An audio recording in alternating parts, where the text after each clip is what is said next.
Hi guys, welcome to Wanderfish, the adventures of Matt, Val, Penny, and Ernie, where we live life thinking outside of the box by living inside of a box on wheels. If it looks like I just got up, that's because it is. Today's video is about one of the trials and tribulations of living year-round in an RV in a 4-season climate.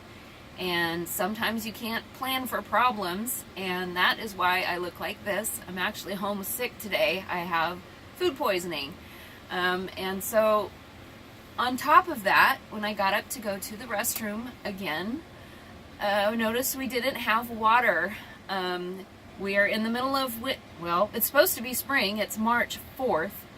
And one of the things we decided we would do when we started doing these videos is we would share the good, the bad, and the ugly. And this is one of the ugly. And you just have to laugh about it because this is going to happen. And this is how we're dealing with it. So I'm going to grab the camera and let Matt do the talking because he's our technical guru. That's one thing I want to mention is that I think it's really important if you do decide to go full-time RV living. You can do it if you're not handy, but one of you really needs to be kind of handy, and thankfully Matt is. But if you're not, then you're just going to have to budget for being able to call for help and have someone come out and help you. But I'm going to be the cameraman and let Matt do the talking now. Woo! Hi guys. Okay, so here's our problem. It is -2 degrees right now outside temp with a wind chill of about 17 below. We are hooked to a frost-free hydrant outside. It is completely wrapped up and insulated. We have a video on our playlist about how we've prepped for cold weather camping, or living I should say. And our frost-free hydrant is wrapped with heat tape. Then we have a hose that's wrapped with heat tape all the way up to the camper.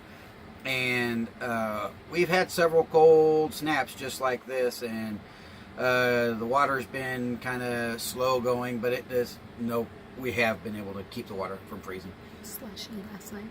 What? You said you told me you thought it was slushy last night. So we every time we get up and use the restroom in the middle of the night, like I said, we're insulated up to the camper with the heat hose. The inside of the camper is insulated. We have skirting around, and the undercarriage is all insulated. So we know we stayed pretty close to above freezing, but we do have gauges right here that tell us what our temperatures are. And this number 2 is inside one of the cabinets, which is why we have these. We have these set around all of our water lines and underneath and inside temperature. So this is our temperature underneath our camper right now. So like I said, it's -2 degrees outside, and under our camper it's 40 degrees. So we're good to go. We're insulated really well underneath. This is inside one of our cabinets inside, next to one of the water lines. That said 34 degrees earlier. We weren't paying attention. We weren't paying attention, and so like this one here, it's 60 degrees underneath by one of the other water lines. So this particular water line got kind of cold. And which one is that? That's the one by the kitchen sink. So when Valerie went in to use the restroom, we noticed that we weren't having water pressure. No water at all. So we thought if we might have froze up outside. Well, when I got to looking, we have water pressure in the toilet. So we have water going through the toilet. And we have a smaller camper, so where the water comes in and where it goes to is pretty straightforward for us. And we're actually lucky because most of our water lines are fairly protected because they're inside. And so when the water comes in, or the water comes in from the outside, it goes up into this one cabinet, splits off, goes to the toilet, then it goes to the bathroom sink, then to the kitchen sink. So like I said, we have water in the toilet. We just do not have any water Excuse me. At the sinks. So what I'm thinking is that we have some ice in the line from outside. When I got up last night to use the restroom at one time, we both turned the water on and let it run for about 30 seconds every time we got up, just to keep that water circulating. And when I got done and turned the water on, it ran fine, but it literally filled our sink up with slush like an icy machine. So I let it run and run and run until it was just regular water. Well, I think it has slowly built up just enough of that slush to kind of block our line. So what we did is I'll come into the restroom, step back, and then Valerie can kind of record a little bit. So, like I said, we believe that the water, if you come in, this is our cabinet down here with our hot water heater, and just to the back side over here where I'm shining the flashlight, that's where the water lines come in. So somewhere back in there up to here, it's kind of got some slushing in there. That's just basically tamping down that line a little bit. So what I've did is I've taken this cabinet apart. This is the bathroom cabinet that sits underneath there, and it basically sits like that most of the time, with the heater hose coming out to shoot warm air into the restroom. So what I did is I've taken this apart, and instead of having this hose blow warm air into the restroom, I'm having it blow it back in here into this cabinet, and we have a little portable electric heater. So what we're going to do is just blow this into this cabinet and get this cabinet as warm as we can, and see if we can break some of that slush loose. And so we thought we'd let it run for half hour, 45 minutes before we try it and get the water running. So we're not necessarily concerned about a line being actually frozen inside, because we don't think it got that cold. But I think what has happened is that line outside protects it to a certain extent.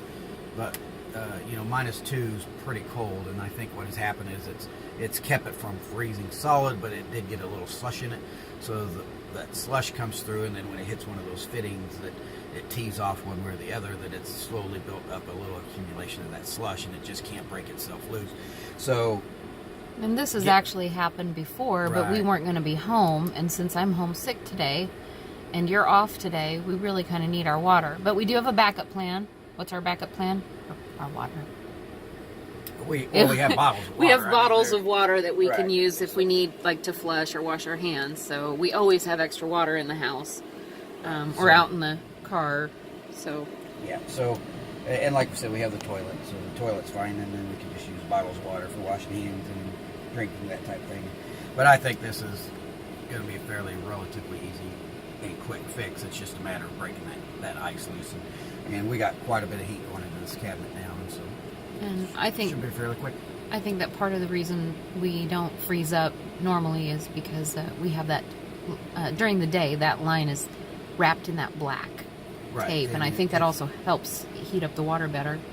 Right, and like I said, it's cold. I'm not sure how cold that heat tape is probably rated to, but I mean we're probably pushing. We're close to record lows, I'm sure, right now. So we'll keep you updated and let you know how this works. But this is one of those things you got to be prepared for, and you take the good with the bad. When we first started our season this last winter, we didn't take a video of it, but we had a insulated hose that was one of those hoses that the heat tape basically was on the inside of the hose, built in, and it failed on us. So we don't think the water actually got frozen. We think that the fitting itself was just weak from the manufacturer. So when I went out to go to work one morning, I heard water running, and that fitting had actually separated from the hose, and it was dumping water out onto the ground.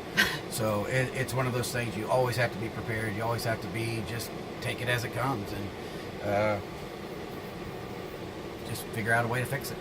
And like Valerie said at the beginning, you either have to be prepared to try to fix it yourself, or have somebody on standby. or have somebody on standby, or a friend or family that knows how to fix it, and go from there. Or you just learn as you go.